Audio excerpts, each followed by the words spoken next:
was very aware at that age that I liked the boys and not the girls. I know that there are a lot of people who come from families where things like machismo are so strong that coming out is just impossible. You just can't do it.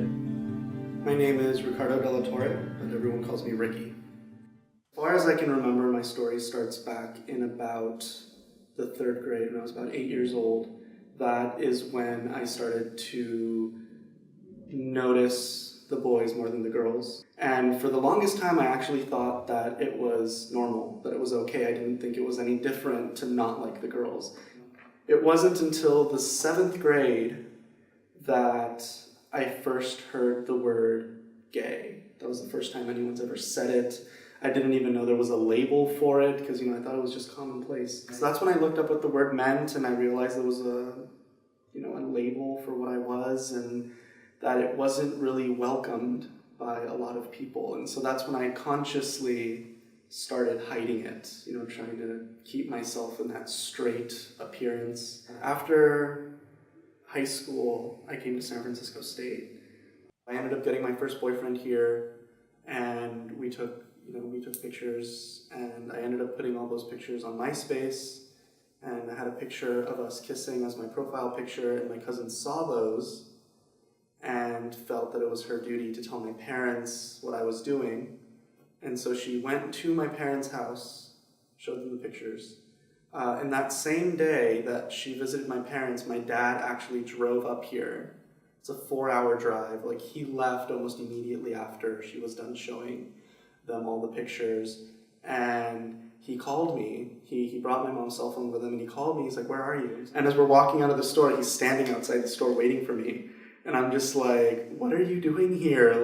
What's going on?" To a small parking lot here on Lake Merced. And he just kind of was like, "Your cousin came to talk to us this morning. She said she saw some pictures on MySpace. What's going on?" I realized in sitting with him for a few minutes that he didn't seem angry. And so, it ended on a good note with that. But then he started talking about my mom. And he told me that my mom was so heartbroken and that she was so angry and she was so in disbelief that I was gay. She had no idea. I asked him, "Do you think she'll ever be okay with it?" And he's like, "No, she'll be okay with it. She's not mad because you're gay. She's mad because you didn't tell her." But still, it took a few years before she was truly comfortable with it. And so I finally brought someone home, and it didn't take long for them to see that it's not different. My current boyfriend, we're actually engaged. He's my fiance now. And, when I called them to tell them that we got engaged, it was just like any other couple. They celebrated, they were happy, they were very welcoming of the idea. It was definitely a much better experience than it could have been. It could have gone so much worse.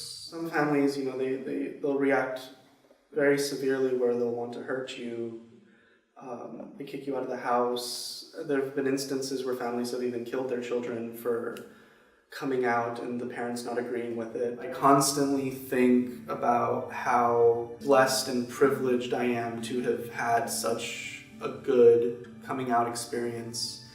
Despite being outed by my cousin and not talking to my mom for 3 months, it wasn't because, I was gay. She was offended I didn't tell her, so it was completely different. The newspaper story was published in 2011.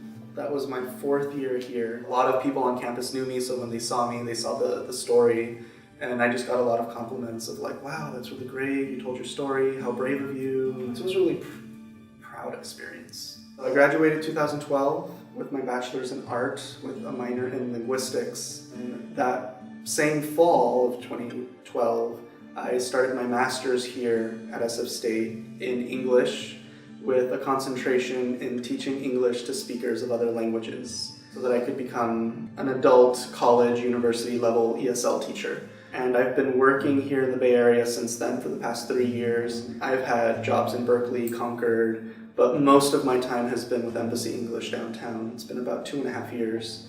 Other than that, life has been pretty good, just a lot of working, hoping to get married next year, 2018. So that's pretty much my story.